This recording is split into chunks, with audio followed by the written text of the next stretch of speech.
వాంతారా world లోనే అతిపెద్ద animal protection centre Gujarat లోని రిలయన్స్ కంపెనీ స్థాపించింది. అయితే పైకి యానిమల్స్ మీద నేచర్ మీద ఏదో ప్రేమ ఉన్నట్టు నటిస్తూ ఈ ముఖేష్ అంబానీ అండ్ తన కొడుకు అనంత్ అంబానీ ఇద్దరు కలిసి ఈ వాంతారాన్ని యూజ్ చేసుకుని ఫ్యూచర్ లో వీళ్ళు చేయబోయే బిజినెస్ ఏంటో మీకు ఏమైనా ఐడియా ఉందా? చెప్పు.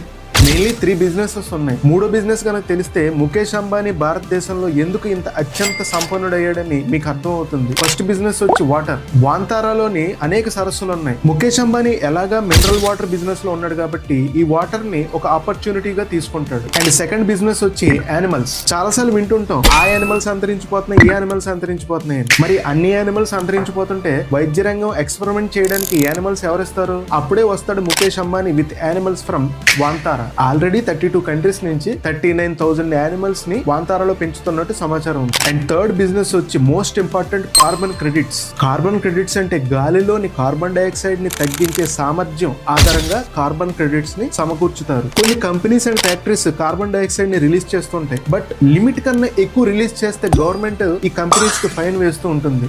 ఇది వరకు మాట. బట్ ప్రెసెంట్ రూల్స్ ఎలా ఉన్నాయంటే ఆ కంపెనీస్ గానీ ఫ్యాక్టరీస్ గానీ కార్బన్ క్రెడిట్స్ ని జమ చేస్తే సరిపోతుంది. దీనికోసం వాంతారాలోని కార్బన్ డైఆక్సైడ్ ని ఎక్కువగా గ్రహించే మ్యాంగో ట్రీస్ ని 600 ఏకర్స్ లో మొత్తం 1.30 lakhs మ్యాంగో ట్రీస్ ని పెంచుతున్నారు. అండ్ టోటల్ గా అన్ని ట్రీస్ కలిపి 4 లక్షల వరకు పెంచుతున్నారు. దీన్ని బట్టే తెలుస్తుంది వాంతారా అనేది ఒక బిజినెస్ కాదు, ఒక సామ్రాజ్యంగా ఏర్పడిపోతుంది అని.